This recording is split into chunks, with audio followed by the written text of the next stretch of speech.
let's say that America nuked all of the moon, right? Every single inch of the surface of the moon got nuked by America. So that nuking, right, was a change to the circumstance. We've quite clearly changed the land basis of all of the moon. Yep. Does that mean that America in perpetuity should own all of the moon? Yeah, sure. If they want to go ahead and own it all, that's fine. Yeah. So so okay. For context, just for the audience, obviously we had a back and forth. You made it was in relation to thought time was your original video. Yeah. Then I responded to that in my own video, and then you sort of made a GitHub a series of notes on my response to your response.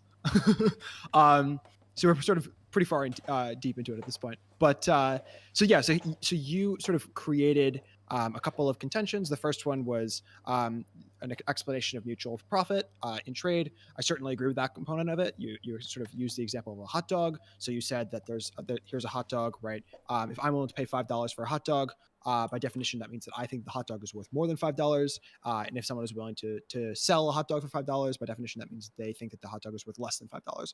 I absolutely agree with that. So there's no contention there. But then you got into this sort of a Georgist reductio. And so you suggested that in the context of land, that for someone for Georgist thought process to work would require that one person own all of the land. I flatly disagree with that. I think that in order for Georgist functionality to make sense, it would mean that at a localized level, that someone has complete control over natural resources writ large, and both of us agree that in the context of Georgist principle, that land obviously doesn't just mean exclusively literally land, but also natural resources more generally. I think that that is a contention that I would make, just because if we're talking about, say, control over a river, let's say, that might be the only access that someone has to water. And obviously you need water to survive. And so therefore, if that's the only fresh water that someone has access to, I think that if you dammed up that river and stopped that river from flowing, you could potentially be killing people, right? And so I would consider that to be a violation of their negative rights. I consider that to be a violation of their land rights. Even if you didn't obviously take over all of the water, all of the fresh water in the entire global circumstances, that would be still a violation. I would similarly say that if you're talking about feudalism, right? Feudalism doesn't require that you own all of the land in the entire world. It means that you own all of the land, have complete control over the land in that given area. So I think that's a reasonable place to start. Okay, so for the damming up the river example, are we assuming that these people were already using this river and then somebody dams it up? So I don't care. Right. I think that people need water regardless. And so I think that if you're controlling all of the water, if you stop anyone else from using the water, I actually don't care if you got there first or not. So would you just be completely against like me bottling up water in the case that all the other water in the earth evaporates and then suddenly nobody else gets to drink it? Yeah, so I think that if you're bottling up water and there's an abundance of water, then I would argue that in that context, what we're actually paying for is not water. What we're paying for is convenience, and what we're paying for is a bottle. Now, if that's a very different thing than if there's not an abundance of water. So if you're paying for filtration, totally valid. Filtration is work, and I'm okay with people having to pay for filtration. If you're paying for bottle, totally valid. Bottle is work, right? Someone had to make the bottle. That's work. That's valid. But if there's not enough water, and therefore this is the only way that I have access to water, clean drinking water, then obviously that's not something that I'd be in support of.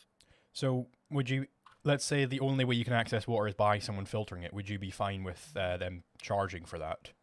For the filtration, yes. For the water itself, no. I mean, that seems like kind of how are you able to separate the two things? I've filtered this water, now I'm selling you filtered water. Yeah, so I would separate in the same way that I would separate the food that is the result of farming, right? So other people have the capacity to filter, even if they didn't have the capacity to filter on an individual level, on an aggregated level. Other people do have the capacity to filter. They don't have the capacity to make new water, right? But like, my argument here is, would you be allowed to charge for, the packaging up of the water, like, to either bottle it or to filter it or something like that, the processing of it?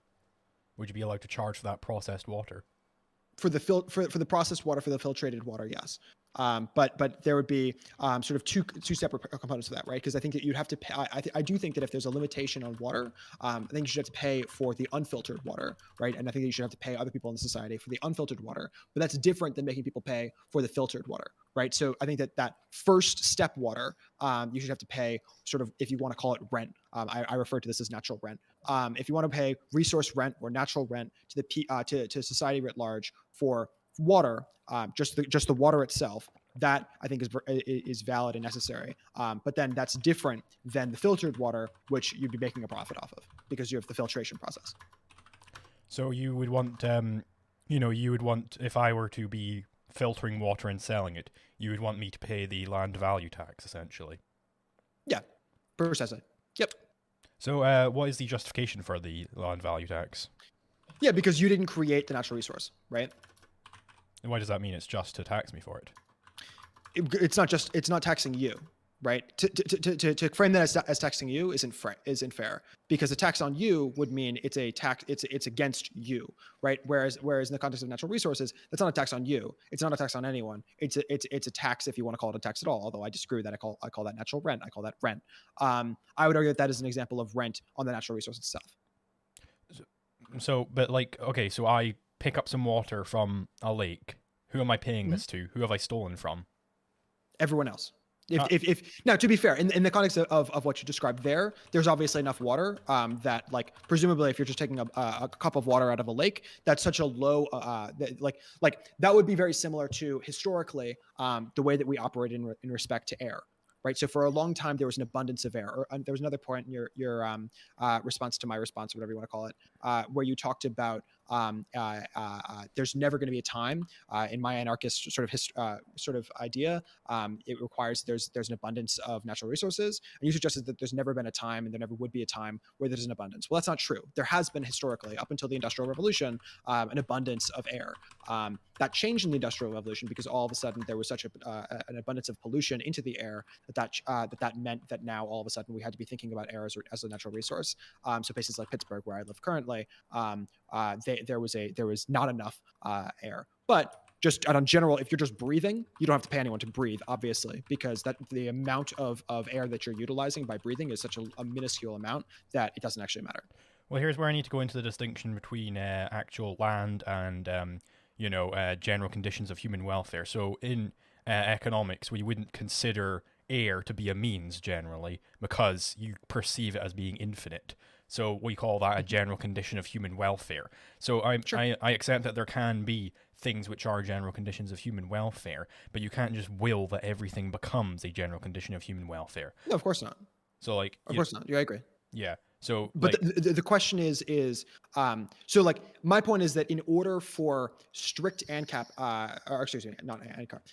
strict anarchistic thought process to be functional in aggregate, as a total framework, I think that the only thing that would be able to be the basis of trade would have to be labor.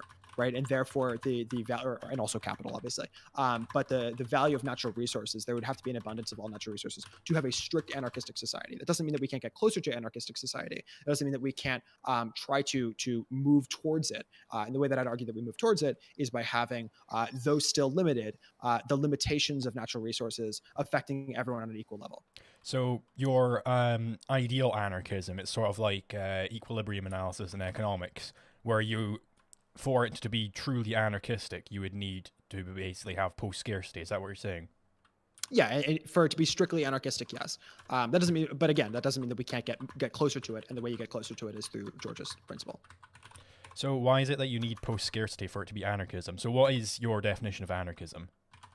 Yeah, so I would define anarchism, and this is the same one I believe that you used in your definition of anarchism. But I would define it as essentially. Give me a second. I have to pull up. It was a while back when I did this. I want to get the exact one that you used. You used a specific one on your video. Can you just remind me of the one without rulers? Yeah, sure. Let's do it. Let's just go with that one. So why is it that in order for there to not be rulers, why do you need post-scarcity for that? Yeah, because I think that if you have someone in control of natural resources, that makes them a ruler.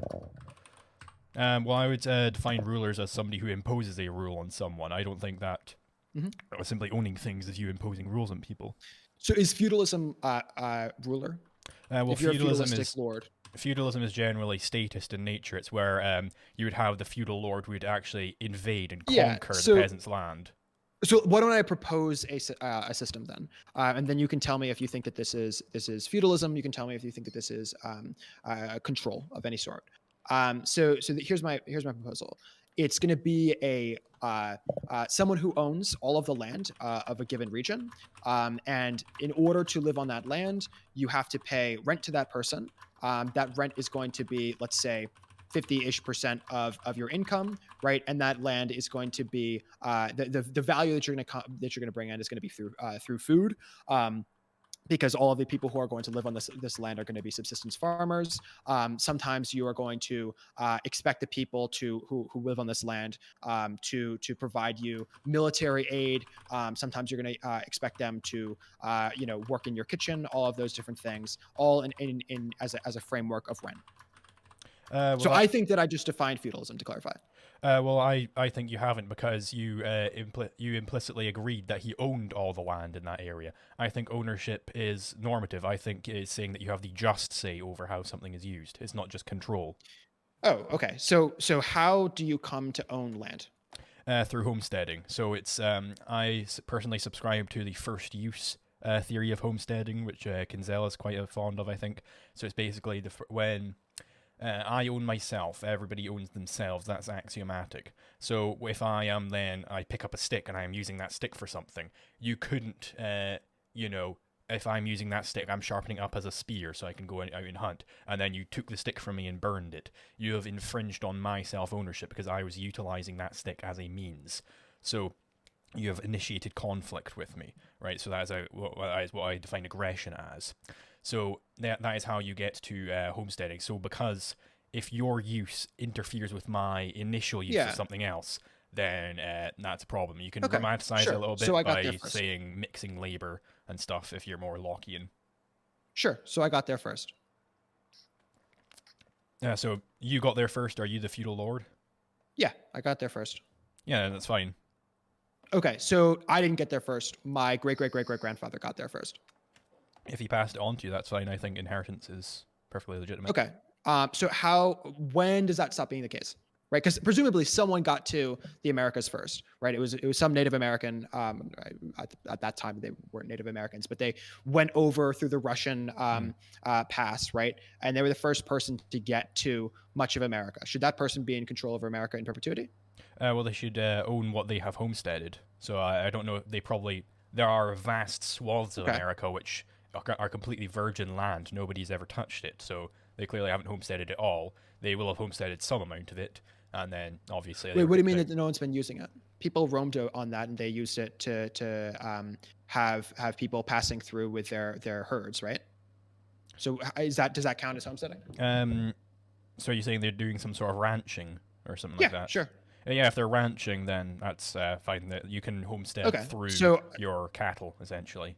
Okay, so the first ranchers, the first people who lived in the Fertile Crescent, they ranched, hundreds and hundreds of miles across the Fertile Crescent. Then people started to use that land, and they started to break it into farms, right?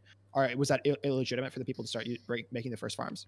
So these are people who came in and basically just historically, the first farms, right, were fenced in parts of the Fertile Crescent. But prior to that, the Fertile Crescent had been nomadic land, right? This is in modern day sort of Afghanistan, Israel, that kind of. If I'm going onto somebody's ranch and I just start fencing off a bit of it, then that's not okay because they already own that. Okay, so that was the first farms ever, right? Okay. Okay. So that was illegitimate. Then presumably, I assume you'd grant that all of Europe was also illegitimate because that's all been taken over by war, right? Well, not all of it. There are presumably some areas which all of it. I think it's fair to say Germany was certainly taken by war, right? It was part of the Roman Empire. Now it's no longer part of the Roman Empire. I think it's fair to say that the United Kingdom was taken over by the Norse, was taken over by a whole host of Romans again, was taken over by I think France a couple times, right? I think it's fair to say that the vast majority, if not literally every single square foot of Europe has been taken over at least 2 or 3 times, right? Well, yeah, they've had different states ruling over them. That doesn't mean that somebody has actually conquered that land and started building their own shit on there. Of course it does. I mean, People, there are whoever had control over it no longer does, right? It was taken by force. I mean, there are bothies up in the Scottish Highlands where people just go up into the middle of nowhere and build a house, right? They clearly didn't conquer that from anyone. Of course they did. What are you talking about? How did that they? used to be part of a different country than it is currently. That's That was irrelevant. violently taken. I don't care. I don't see state claims to land as legitimate. So I don't think changing one state claim for another state claim is actually necessarily conquering, because the state hasn't actually gone and homesteaded anything there. Wait, you don't think that when Rome made a bunch of roads and built up the infrastructure of the totality of their empire, that had any homesteading effect? Well, yeah, they're clearly all on the roads, but you haven't paved over all of Europe with roads. But they were utilizing the totality of it as part of their overarching ecosystem, as a system, right? Sure, but that doesn't mean they've homesteaded it all. You don't think that building a road and that bringing something in to be part of your trade system is part of homesteading? You don't think that building up infrastructure, part of it, they haven't done was what made it homesteading, right? They haven't done that to every single square inch in Europe, though. Well, they built it up to be utilized as part of their overarching ecosystem. My point here is that like you're being very like careful about what you're describing as being part of homesteading and what you're not describing as being homesteading. And I think that if we were actually to pull back the curtain of almost anywhere in Europe, literally anywhere in the United States, it's all been stolen at the very least 2 or 3 times at this point. And so it seems very odd to say either I would argue at even the first time that just getting there first is not an argument, is not a moral justification for not just you but all of your descendants to own it in perpetuity.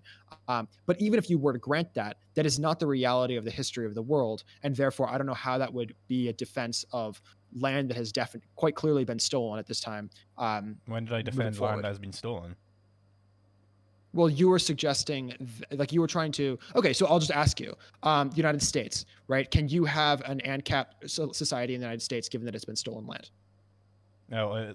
So basically, if I take your watch from you and then I kill you, so you're not going to be having any offspring and stuff, you know that I don't rightfully own that watch, but some third party will have a better claim to that watch than I do. You would have the best claim, and your descendants would have the best claim.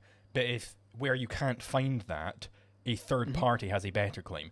So, for example, you would have a better claim to the White House than the US federal government does, because the US federal government stole all the resources used to make that. So you have a better claim to it. But, the people who actually had it stolen from them, they have the best claim. But that's not always, you're not always able to find that. We don't have what I call a God's eye view, where you know absolutely everything about the situation.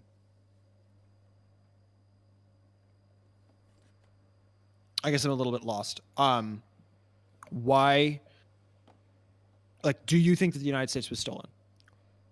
Many parts of it were stolen from different people. Okay, so what should we do with this stolen land, given that we can't give it back to the people who it was stolen from because they were all murdered? You should privatize it also, basically. Why? There are... Wait. Why? Why should I privatize it? Yeah. Well, because you're basically putting it back into private hands rather than having it... Right, but why should it go into private hands?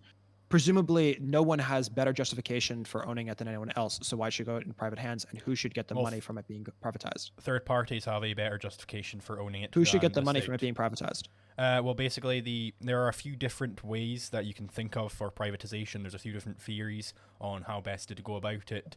Hans Hermann Hoppe, he says that, what are they called? Syndicalism. That has a good idea for privatization, in that, if we have some government workers who are working on a railroad every day, they are kind of mixing their labor with that railroad. So if we were to privatize it, we'd put it into their hands.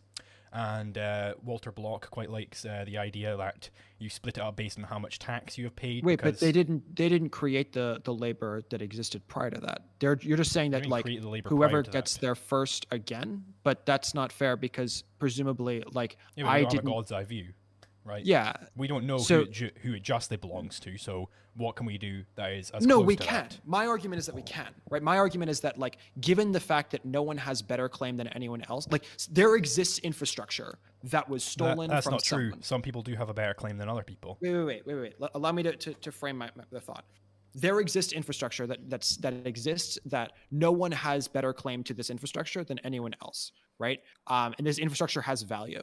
Now, my answer is that because we have no idea who it rightly belongs to, because the person who it rightly belongs to is dead, my answer is that everyone has equal claim to it. I don't understand why that's not your claim.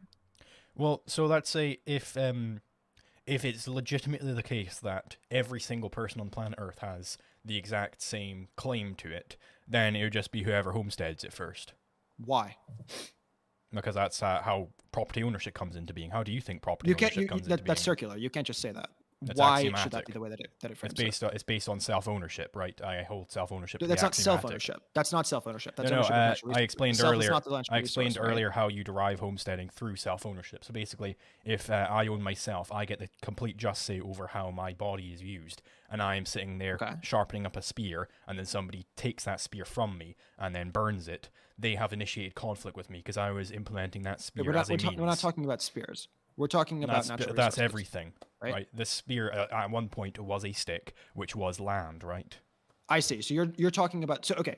The spear is two things. The spear is the labor that you put into the spear, and the spear is also the stick. Is that fair? I don't know what you mean by that. There exist two components. There are two parts of the stick that created it into a spear, right? There's the stick itself. That's the natural resource, right? You didn't create the stick, right? But you did create the spear. The spear is the value of both the stick itself and also the labor that you put into the stick. Is that fair? No, I don't think. Is this labor theory of value you're going into? It's not. It's. I mean, I guess I would frame this value as a multiple between the value of the natural resource, which is to say the stick, and the value of the labor that you put into it. I mean, it's not true that people, when they're valuing things, they don't look at, let's say I am caring about a pound of butter. I don't care about butter. So I'm not defining. Aggregate. Yeah, I'm not defining how you would like think about the fiscal value. I'm saying like these are the two inputs, right? So like I don't think when you're buying a spear, you're thinking necessarily about these two inputs, right? I think that you're just thinking about the output in terms of like what its market value is. That I agree with. The question is, what are the inputs? And my answer is the inputs are this natural resource, and the inputs are your labor. Sure. What else was an input? What am I missing? Sure, I agree. Okay, so I think that the input of your labor is yours. My question is, why is the input of that natural resource more yours than the input of that natural resource is mine, given that neither of us created that input? Well, you can't separate the two, right? You have turned that natural resource into I'm a asking, capital yeah, good. if you could separate it, right? Just from a strictly theoretical perspective, why do you have better claim to that natural resource than I do to that natural resource? Well, I don't. But Okay, that's not the world so then we live in. so then if there's a limitation on that natural resource, why should you be able to just control it simply because you happen to be able to do labor upon it first? But I'm not controlling the natural resource. I'm controlling the capital good I turned it into. Right, but that capital good isn't just a capital good that exists in a vacuum. That capital good is a multiple of simultaneously your labor, which you should absolutely control, and the natural resource, which you should not control any more than I, because you didn't create it any more than I did. But the natural resource doesn't exist anymore. The natural resource does exist. The natural resource exists. It's simply been quantified and built into some sort of product, right? But it's been changed into something else, right? Right, but that thing that it's been changed into doesn't negate the fact that there's an underlying value, both of your labor, which continues to exist. There's a value of the labor previously done, and there's a value of the stick previously done, if you will. So, are we talking about the justness of it, or the ethic, like the ethics or the economics of it? The justness. Yeah, like, so, I mean, I don't see, when I turn that stick into a spear, that's me owning the spear, right? I own the spear. I don't own the stick. Yeah, in the case of a exist spear, anymore. I think practically we have enough sticks that can be reasonably understood, right? But the question is, like, if I created out of let's say I made an art project, right? And my art project is just the totality of Montana is my art project. And now, like, because Montana is my art project, and I like placed a rock in the middle of Montana, and now it's just this giant like swath of land that has this rock in the middle, and that's a giant like painting in my mind, right? I don't think that therefore means that no one should ever be able to use all of Montana again because I've been utilizing it as an art project. I think that's absurd, right? But I don't think you are And so actually using it. say it again. I don't think you are actually using it there. Of course I am. I made it into an art project. But you're not actually using it. We can both agree, I think, Yeah, it's an art that you're project. not actually using the whole thing, right? No, it's an art project. No, yeah, sure, but that's just in your mind. You're just claiming all of it, right? No, You're it's an art project. You're physically using the actual part with the stone in the middle. That's what you're using. I don't think you're physically using let's say I'm a farmer, right, and I'm raising cattle. I'm not physically using every single inch of that land at any given moment because the cattle are only grazing on a proportion of that land. But the rest of it is something that is valuable to me because I'm going to be able to use it in the future because I need that grass to grow such that my cattle can graze on it later, right? But if they have already grazed over it, then they've homesteaded it for you. Right, but they aren't homesteading every single bit of it every single moment of the time, right? So if you're saying that only once they've done it, so you're suggesting that once you've touched it, your cows have grazed over it once. That particular blade of grass, does that blade of grass belong to you? Yeah, because you've homesteaded it now. Okay, so if I'm a cattle rancher and I get to some new area in the wilderness, and I only have had my cows there for say 2 years, the majority of that land hasn't actually been grazed over by my cattle, right? Then you don't own it. So therefore, it shouldn't be mine. Yeah. Okay, I think that's absurd. I think that's a genuinely crazy thing because that suggests that therefore, because I've only been there for a year, that anyone who wants to just come here and take over that land should just be able to do that, and there's no argument that I have against them. I mean, take over is implying that you own it in some way, but you don't because you've not used it. I've been there for a year. No, I've been there for a year. I've been using it as part of my ranch for a year. I've been on the earth for 20 years. I don't own the earth. So I don't understand. So you see what I'm getting to, right? Like the problem here is that you're like in the context of the stick into a spear, that is clearly you're using the whole stick. I agree with this. In the context of I have a painting that is the totality of Montana, that is, you don't think you just dismiss that out of hand. If we're talking about someone who's a cattle rancher, you're saying that's somewhere in between those two things on the spectrum, right? But the question is like, where on the spectrum does everything exist, and how do you quantify where there is? I don't have to do that because I just want to rent this all out. If you want to use a natural resource, I think that you should rent it out from society. I think that money should go off to everyone else. So if you want to be able to rent out all of Montana for the billions of dollars that it would cost to rent out all of Montana, I'm totally on board with that. That's awesome. But the result would be that obviously you have to pay a hell of a lot to other people. And therefore, I think realistically, very few people would do that unless they were actually going to utilize the totality of Montana. So no one would do that silly art project, rock on the ground in the middle of Montana and count it as like ownership or control over that land. People would rent out that access to a stick. They wouldn't actually have to pay anyone, or the very least would be so small that it would be equivalent, approximately negligible. Yeah. Yeah, so basically, this is why I go for first use theory of homesteading rather than the mixing of labor, right? So for the stick, but that's not an answer. That's not an answer. I'm building up to an answer, right? So when I am sharpening that stick and I am going to be using that as a spear, right? Any use of that stick, if somebody else wants to come in and use the stick, they would have to use it in some way which doesn't interfere with my use of it as a spear. But that's because it's a stick. It's basically impossible to do that. Whereas with your Montana, when you have picked up a stone and put it in the middle of Montana, I can very much use Montana, and you haven't actually homesteaded it all. None of what I am doing is actually interfering with you picking up a stone and putting it in the middle, right? You're messing with my art project. But you don't. My art project is Montana as it exists currently, with my rock in the middle. You doing anything in all of Montana is messing with my art project. I mean, clearly there are people who have already homesteaded Montana, right? I'm saying a new Montana. I'm saying that I'm the first person to get to Montana, right? Yeah. I put a rock in the middle of Montana. I put a flag on the moon, right? The moon is an art project of the United States government. I put a flag on the moon. Therefore, the totality of the moon has been homesteaded by America because it's all an art project of America, right? Because we have a flag there. If you do anything on all of the moon, That is a violation of our art project. You are messing with our art project. Why is that wrong? Because you have only homesteaded the part where you've actually put the flag in, right? No, that's part of it's. The rest of it's part of our art project. Yeah, so that's basically just you claiming it, right? No, it's part of our art project. I'm using it. It's an art project. Yeah, that's just a fancy way of saying Like presumably, I claim if I have a painting on a canvas, you're not going to just like fuck with that canvas, right? Yeah, because you would have had to have actually made the whole canvas and then put paint on it, right? I didn't make the canvas. I just bought the canvas, right?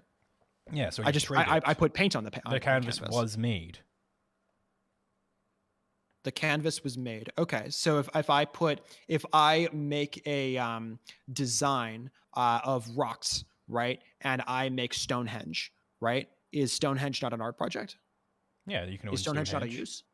Say it again. You can own Stonehenge Okay, why? because you've actually, as they say, mix your labor with it. You are actually Yeah, I mixed my labor by implementing. putting a flag on the moon. We mixed our labor. That's Not with America. the whole moon. Of course we did. Stonehenge doesn't include every single blade of grass in between the rocks, right? It includes So does that mean that I can own just the rocks exclusively and Basically- nothing else other than the rocks? It's includes what is needed to make use of that property that you've homesteaded. So, for instance, Yeah, the whole moon is part of my art if, project. If I had built a house, you wouldn't be allowed to build like a brick wall right in front of my door to stop me from leaving, right? Because I actually need to be able to move my door out. You haven't like I just don't feel like I've heard an explanation of why it's wrong to say that all of the moon is part of the art project of the United States government. Because you haven't actually mixed your labor with all of it. You're not actually So implementing Stonehenge all of it as a means. So Stonehenge didn't mix its labor with every blade of grass between those rocks, right? If I'm someone who is got a pasture and I've got a bunch of cows that are out of pasture, I have not interacted with the majority of those blades of grass. I've not interacted with the majority of that land. The cows haven't even interacted with the majority of that land, right?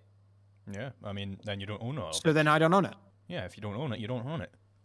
You just said so. Therefore, what? There's no way for anyone who is a rancher to own land Of course there is. because they aren't actually utilizing it. Why not? How? If their cows graze the land, they own it. Okay, this is circular. You're not actually How's it explaining circular? what's the difference here. The difference is when they are actually implementing it, right? So if I couldn't have just a cow graze one patch and then suddenly own the whole US, right? It's where my cows are actually grazing. It's where you're actually putting the flag in, right? So if I put a flag, so okay, I own a house, right? Or I don't own a house, but let's say I owned a house. I don't own the grass around the house. I only own the house. I only built the infrastructure in the house where the house is, right? I don't own my front yard. I mean, generally front yards are actually you actually place the grass down yourself, right? Okay, let's say so. Okay, sure. So if I don't put down the grass, then it's not my front yard. I mean, just mow the lawn, and then. But if I don't mow the lawn, it's not my front yard. Yeah, if it's just wilderness, you don't own it. Even if it's like directly outside of my house. That's why I said before you need to be allowed as much to open it up. That's Yeah. right. So as long as I'm able to use of the literally house. open my front door, if you decide to put a new house that's like right next door, like literally a matter of 5 feet away from my house, which is in the middle of nowhere, that's okay. Mhm. If I want to, why? because you don't own that. But it's right next to my house. So So, this seems silly. why? This seems very silly. It seems like you're not able to grapple with the possibility that natural resources, like, I just don't know how you can get to the idea that okay, well, I'll frame it this way. Why is getting there first valid? Why does that mean that I own something just because I got there first? Because you own yourself. That's not an answer. Of course it is. I own. No, it's not. I own myself. I own myself. I can get to like what should I use as an example? I can get to a sale first, right? At a store, and that doesn't mean that I get to get everything at the store. At the store, just means that I got there first, right? And So that's- why is that different? Why is getting there first in the context of natural resources? I feel like different? I've given you the homesteading derivation from self-ownership already. It's okay. So my explanation is Why don't I just give the positive definition here? I think that if you own yourself, that means you own yourself, and therefore you own your labor. But I don't think that you can just easily dismiss this distinction between the value of the natural resource and the labor itself. I think that owning the labor is always the case universally, but you're getting very quickly into these weird categorizations of how you have to define like what the distinction is between a rancher, what the distinction is between a farmer, what the distinction is between an artist, all of these different sort of use cases you're trying to define to such a limited degree that you're literally getting to the point where you're suggesting that a rancher might own part of his ranch but not all of his ranch because his cows haven't utilized the totality of his ranch yet. I think that's insane. I mean, I think that's just a genuinely absurd thing. again, you're trying to sneak the premise back that it's his ranch. It's his ranch. It's not his ranch if he doesn't own it. The ranch that he's using, If he's using it, then he owns it. but he's not actually used in the past all of it, right? Okay, if he hasn't used it, then he's not using it. Just because he hasn't used in the past it doesn't mean that he's not attempting to use it currently, right? Then It he means should that go ahead and use it can it. be fenced in as part of the place where his cows are able to pasture, but he hasn't actually they haven't actually eaten every single blade of grass in that entire pasture, I mean, right? do you think if I fence in Mount Everest, suddenly I own Mount Everest? My answer is of course not, because I don't think that people own land, right? And I would also say no, because you're not using it all.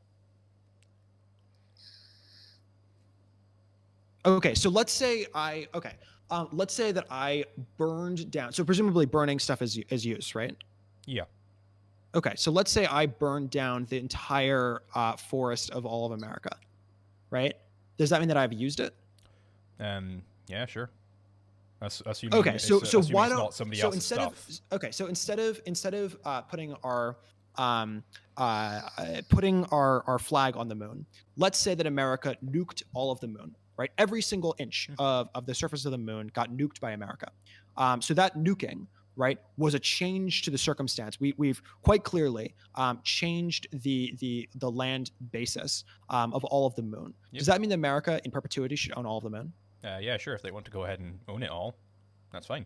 Because Well, so just because we I nuked should it first. I should be clear. They would own the surface. They wouldn't own like the core, right? Sure, but we should, but presumably no one can get to the core unless they get past us, get past the surface, right? And that's where we go into forestalling. Basically, if I am preventing you from accessing some unowned land, then I am engaged in forestalling. So I wouldn't be allowed to fence off an area which nobody owns and then prevent people from getting to that and homesteading it.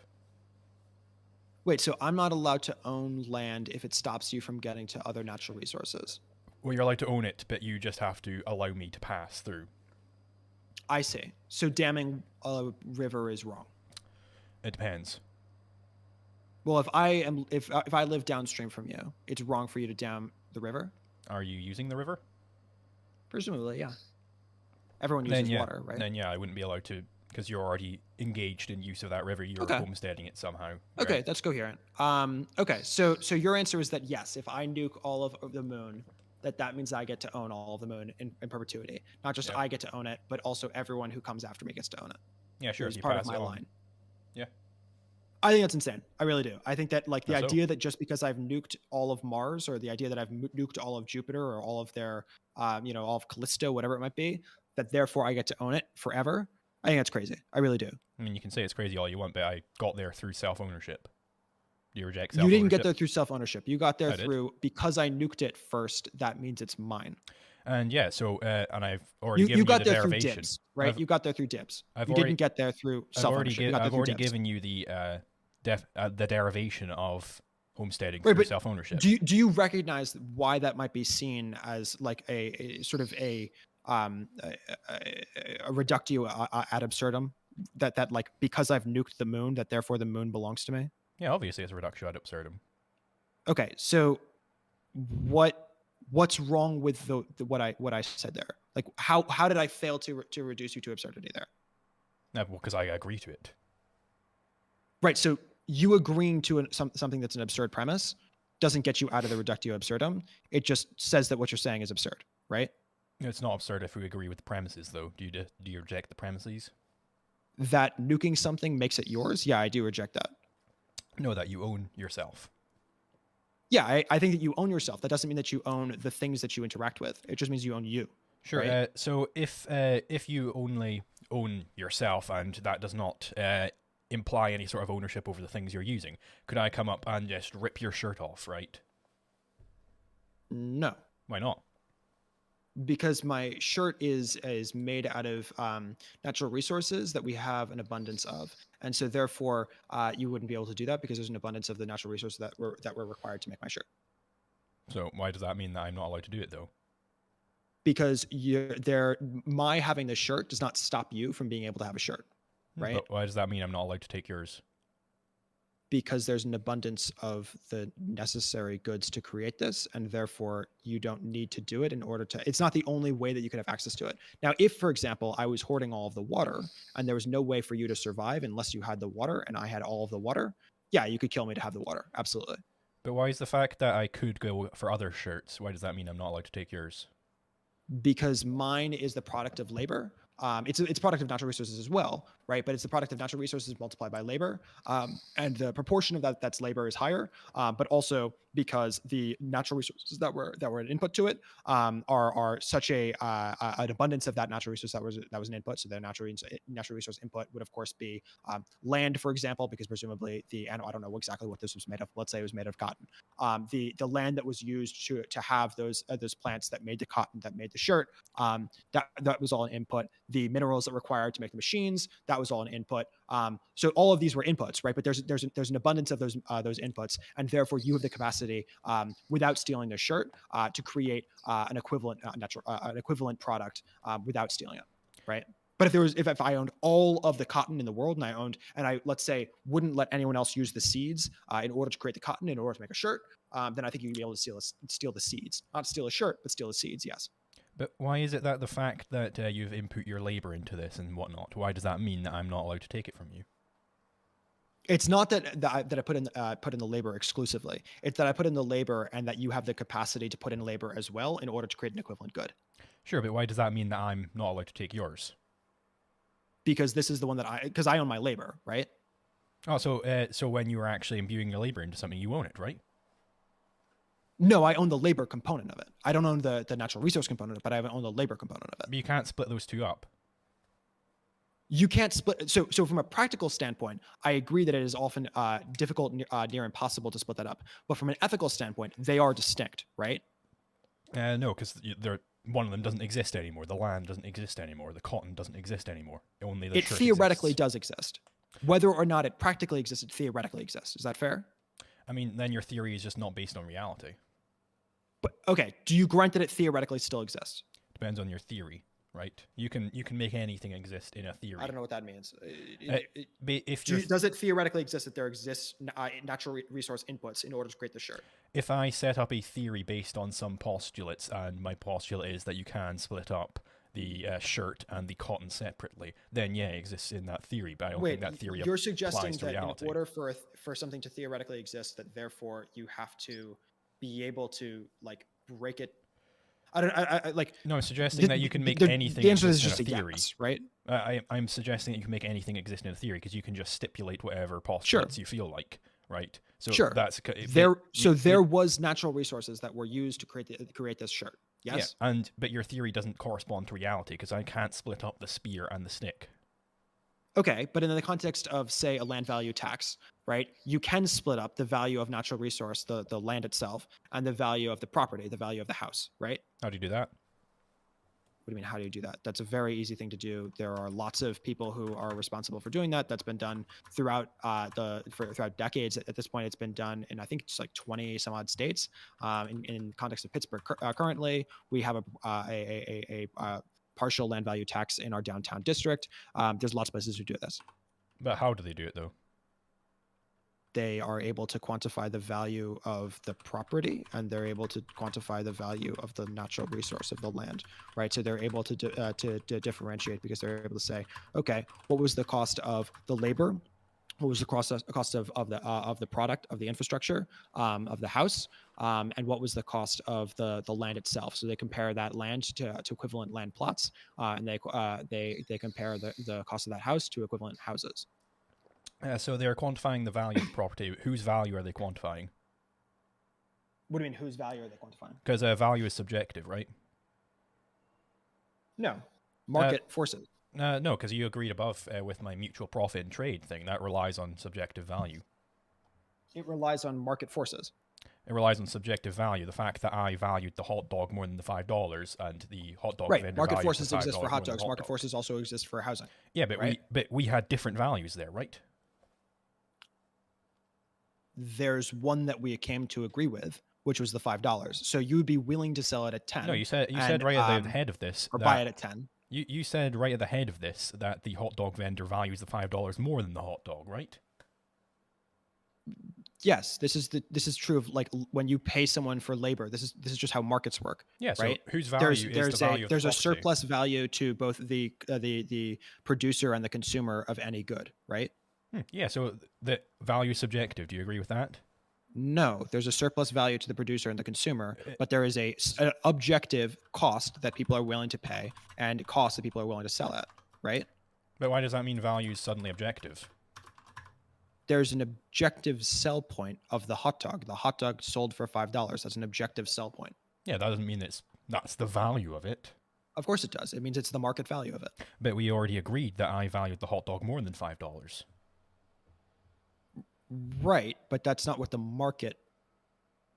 I mean, you can Are say the you word really market all you confused want. here? Like a market means that's the way that the market like values it, right? So markets mean that there are people who are able to gain value from it. That's why the exchange is valid. That's why both the consumer and the producer that's the equilibrium are willing price. The equilibrium that's price the equilibrium. So the equilibrium price is the market price. But that's not the value of it. It's the equilibrium value. Yes. No, that doesn't make any sense because value is subjective. Of course it does. Value is subjective. No, entirely value is not dependent. subjective. Of course, this is an objective statement. That is the cost of this hot dog was $5. The equilibrium That's an price, objective statement. The equilibrium price might be objective, but the value is not. Nobody's valuing at the equilibrium price. Values change over time, right? Mm-hmm. That's true. Yeah, but that doesn't mean that there's subjective. that doesn't mean that they're not objective moment by moment. The cost of the hot dog is objectively $5. But I valued it more than $5. That doesn't make your subject, like the fact that you're willing to pay more is an effect on the objective price. I never said right? I was willing to pay if more. There was, I said said that you valued it more than $5. I value it so more than $5 because I was willing to trade $5 for it.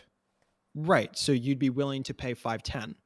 Right, because and you might be willing to pay $6, right? Because I might not even be willing to pay a single penny more. Okay. Value is not cardinal. Value is I'm not sure. I'm not sure how much background you have in economics. It's appearing that you don't have that much. But the way that like supply and demand works, right, is that if I'm willing to buy something for $5, right, then that means that I value it to be more. I think that it's worth more than $5. If you're willing to sell it at $5, that means that you think it's that from your perspective it's worth less than $5. So there exists. Let's say you think it's worth $4. I think it's worth $6. There exists some amount of space for negotiation to happen. You'd be willing to have me pay $4.10. I'd be willing to pay up to $5.90 or $5.95. Right. That's the place where negotiation is happening. But there is an objective place where we happen to meet. Right. And the place that we happened to meet was 5. We could have met at 5.10. We could have met at 4.90, but we did meet at 5. That 5 is objective. So when you're asking what is the cost of housing, what is the cost of the natural resource, which is to say the land, what is the cost of the infrastructure, which is to say the house itself, there is an objective statement on the value of natural resource. There's an objective statement on the value of that land, or excuse me, of the value of the house. When you start intermingling the term cost and the term value, it makes me think that you haven't actually done a whole lot of reading economics. Cost. We'll call it cost. So they quantify the cost of the property then? Sure. They quantify the cost of the natural resource and they quantify the cost of the infrastructure on that natural resource. Yeah. All right. That's what a land value tax is. Yeah. Okay. Right. So we can go over the justification. I don't know if we actually got fully into the justification of it earlier. Yeah, because I think that the natural resource component of it shouldn't belong to the individual. I think that the labor component of it should belong to the individual. So If that's something that you can divide out, it should be divided out. so why is it? So let's, in the case that you couldn't divide it out, what would we do there? If it's something that you can't divide out, then for practical reasons, that then you'd have to accept either that the labor doesn't exist or that the natural resource doesn't exist. So in the case of the shirt, you'd say that the natural resource doesn't exist. In the case of water, you'd say that the labor doesn't exist. You'd suggest, given that everyone needs to have water, I would say that I'm much more comfortable living in a society where water that has been filtered has to be considered to be a natural resource, even though it's not a it's not exclusively a natural resource. It's also labor input, because I want to live in a society where people aren't drinking murky, disgusting water. I want to have clean water like this, right? So would you still have the LVT if you can't divide out the land and the capital good? Realistically, it would be impossible to get to. That is that's the morally correct stance, but it's not always practically possible, right? So what would you do there? Would you still have the LVT? Yeah, I just said. So in the case of water, I would exclusively count the natural resource. I would treat it as though it was a natural resource, even though filtered water is not exclusively a natural resource. There was labor involved in creating it. Then you're having people who aren't owning their labor, right? I would have that labor paid for through the government, right? I would have that be a social service. Wait, are you fine with taxation then? No, I'm fine with getting accruing value through natural resources. So I'm fine with a carbon dividend, for example. I'm fine with a land value tax, but I don't consider that to be a tax. I consider that to be a natural rent, right? So what is this carbon dividend? Yeah, it means that if you're going to pollute into the atmosphere, part carbon into the atmosphere, that people should have to pay for polluting carbon into the atmosphere. Because if you do that, you are polluting the air, which makes the air worse, which means that you're harming everyone else in society. How much are they paying? And to whom? It starts, I think it's, yeah, they pay it to the government, but it's a dividend, so it goes immediately back to everyone else. So in the context specifically of a carbon dividend, that's not necessarily true of a land value tax.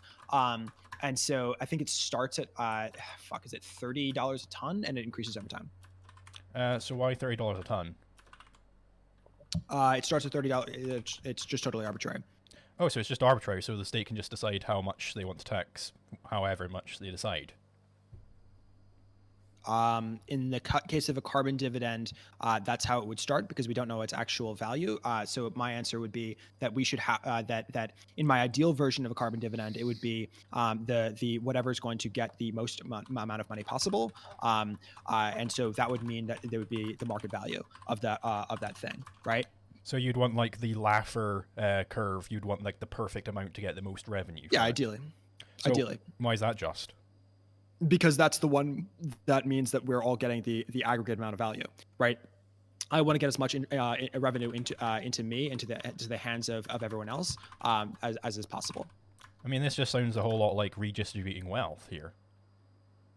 Wait, how is this redistributing wealth? We're Because talking about protecting a natural resource. You right? are squeezing as much money as possible from the people who are polluting. Yeah, out of air that no one. Well, no one created the air, right? Mm-hmm. And so therefore, I think we all have equal right to the air. But why is the maximum possible amount you could possibly get from them? Why is that the just amount to get from them?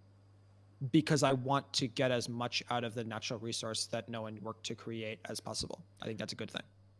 But why though? So it's just because you want it? Yeah, I think people as a general rule like to have value go to them. I mean, right? like I'm sure like money. I'm sure the government loves to get as much money as they can. So does that mean no, not the government, people. Not the government, people. But I think that I want to capture the totality of resource rent. I want to capture the totality of natural rent. This money is going to the government, right? Who decides where it goes? Well, the government is a very imperfect, albeit, but it's a union of the people, right? So the government is the stand-in for me. So in the case of a carbon dividend, it's a dividend, right? The rest of it, all of the money goes out as a UBI, as a universal basic income, and equal distribution to every single person in the entire country, right? So that's the sort of context of that. But in the case of a land value tax, it's true that I do think that there are some services that we're better off having done through the government. So I think that in the case of a fire department, that's an example. And in the case of water filtration that we were talking about earlier, I think that's good to be done through the government. Hold on. Mm-hmm. So why is a equal distribution through a UBI? Why would that be just, and not paying it to the people who are actually having this tort done against them? That is, the people you're actually polluting. Well, the pollution is being done to everyone, right? A carbon dividend. Not equally, the reason though. the carbon dividend makes sense is, yeah, absolutely equally. No, of course not. If I live next to In a the context of factory, carbon dividend, yes. if I live next to a Now, factory, if you're I'm talking about getting localized smog, that's different. Localized smog, I also think that you should have to pay for localized smog, and I think that you should have to pay for the people who you're affecting, which is to say that it should be done at the city level. That's what has happened already in Pittsburgh, and in places like it, Cincinnati, in Chicago, all those places, Detroit, so. whatever it might be. That's totally valid, and I agree with it. But then, Right? how do you decide the distribution there? What do you mean? How do you decide the distribution? How do you decide that? Because clearly some people are going to be getting more affected by it than others. So how are you deciding the distribution? Yeah, I think that this is a difficult and somewhat arbitrary task, but I don't think that's something that just because it's difficult and somewhat arbitrary doesn't mean that just because like it exists on a spectrum doesn't mean it doesn't exist, right? But like, who is deciding that distribution? The union of the people, which is to say the government. Oh, so the government decides it. So would they not just say, well, I'm being real badly affected by this, so I'm going to redistribute the money towards me? I don't understand what you're. Yeah, government is imperfect. I've already very much stated that the government is imperfect and that ideally we wouldn't have to have one, but we do have to have one because there exists pollution and there exist violations of other people's use case because you are using it in ways that are a violation, right? So do you think the government is needed to stop crime? What do you mean by that? So, pollution. If I'm polluting you, I'm trespassing upon you. That is a crime. Do you think the government's needed to stop crime? I think that the government is the fastest way to ensure a rapid response to those crimes and a rapid financial compensation for those crimes. So do you think competing firms or monopolies are superior at providing products? Depends on the product. So what products are monopolies superior at? Roads, for example. Why? A fire department. Because I think that having economies of scale is valuable, and I also think that there are very dangerous implications of someone controlling and making you pay based on use case, like at the point of use, rather than prior to at the point of use. So what are the criteria, though? What do you mean? What are the criteria? What are the criteria so that I can go out into the world and think of some more things which monopolies would be superior at to competing firms? Yeah, I think that the basic criteria is if you're buying it at point of use, that by definition that means that there's space for exploitation. So something that you don't have an option in the moment that you're using it on whether or not you're going to be using it. So an example would be an emergency room, right, or a fire department. And another criteria might be that I think that's a reasonable criteria to start with. I mean, could I not pay a subscription fee towards a fire department? I'm not using it at the point of purchase, right? If I fail to pay that subscription fee, does that mean that they don't stop the fire from taking down my house? Yeah. Okay. So then if my house is on fire and they come and they just stand there and sit and just like watch it burn down, you're okay with that? Yeah, if you're not paying them. Okay. And so then what if they ask, oh yeah, I'll let you not have your house burned down, but you have to give me 60% of the value of your house. Is that okay with you? Yeah. Okay. And you're okay with, damn, you're very fast to bite these bullets. I'm impressed by your willingness to bite these bullets. Okay. Yeah, that's logically consistent. I don't really know what to say to that. That's logically consistent. I think it's crazy, but I think it's logically consistent. I mean, should we force the firemen to put your house out? No, I think we should pay them, right? But I think that they should be paid through the government. I think that they should be paid in order to be protecting everyone's house, right? But why that? What if they don't? What if no fireman on Earth wants to put your house fire out? We pay them. That's the whole point of paying someone, right? So would you be against having any private firefighters? Yeah. Why? Because I think it's dangerous to have private firefighters, because I think that is going to have the effect of meaning that only people who are able and willing to pay those firefighters, emphasis mostly on the able, to pay those firefighters, are going to be able to pay those firefighters. And so therefore they're going to just not serve anyone who's low income. And I think it's important that low-income people still have access to a firefighter. So if I, I have a hose and a truck, would you want the state preventing me from going out and putting fires on my own? I mean, like people do this in California, right? I'm not trying to stop you, but I think that it's dangerous that is a thing that the market desires, right? Because if the market desires that, what it says is that we're failing at the public level to provide good enough fire departments, right? So let's say that we're in a world where it's so you wouldn't want me to be prevented from starting up a private firefighting company. I wouldn't want to stop you, but I think the fact that you're able to make an income doing that says something really awful about the quality of our fire service at the public level. Okay, so let's assume that nobody wants to be a public firefighter, and they all want to Why? be. We're assuming it, right? It's a reductio ad absurdum. So instead, everybody has these private firms for firefighters. Would you want to force one of these firms to put out a fire? I would want to pay them to do it. I would want to make I would want to make them public, right? I would want to hire up those people and make them into a public But system. we're assuming they don't want to, they just hate the government or something, so they don't want to be involved in the public system. Instead, they are private firefighters. Would you be fine forcing these private firefighters to put out a fire? No, I don't believe in slavery. Okay, so they would be allowed to charge for putting out the fire, right? In that moment, yeah, but I don't think that's an argument for that as a system. I think that's an argument that in that moment, like I similarly would say that like in the moment, right? I don't want to I don't understand what this means, right? You're just saying that like in the moment you're not willing to put this person into slavery. I agree.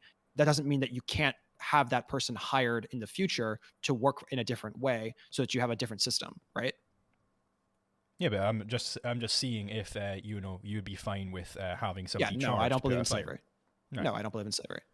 So you would be allowed to charge for something that you're buying at the point of use.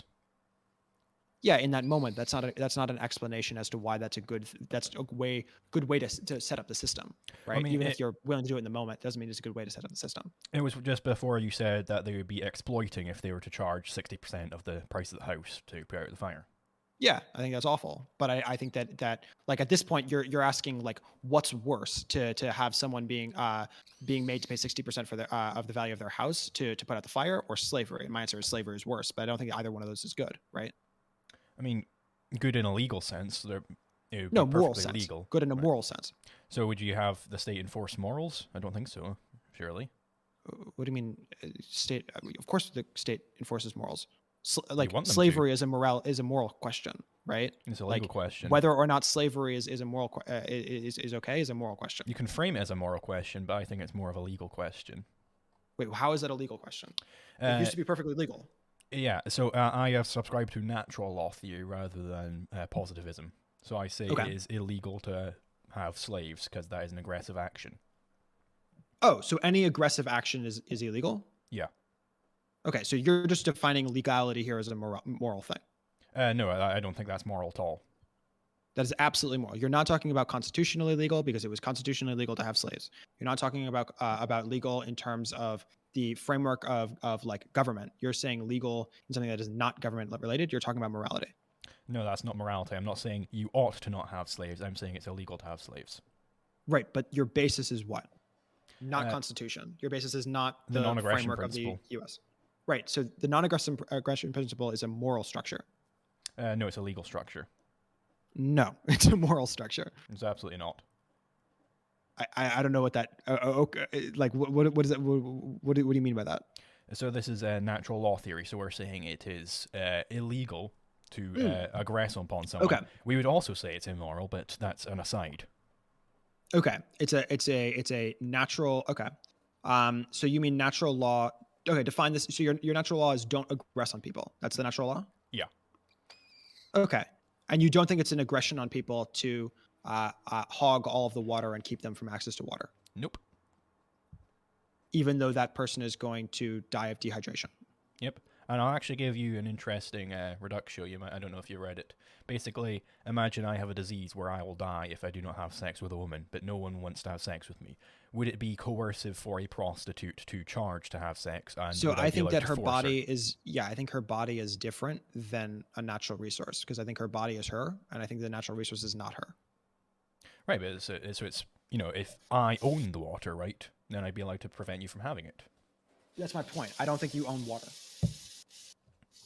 that I put I labor mean, into we to just keep collect it. we like there comes a point where this is like no longer that useful. But like the point is that I just do not believe that you own a natural resource in the same way that you own your body. Sure, And like if if we it's, can't get past that, I don't quite know where we can go. I mean, sure, if it's an axiomatic difference, I don't know what we can do. So I suppose we can just wrap it up then. Okay, cool. Yeah, so I'm Jonah. I'm on Quibbles Over Coffee on YouTube. Do you want to shout yourself out as well? Because I'm going to be putting on this on my end. Yeah, sure. I'm Liquid Zulu. You can find me on YouTube. Cool. All right. Have a good one. Yeah, see ya. See you.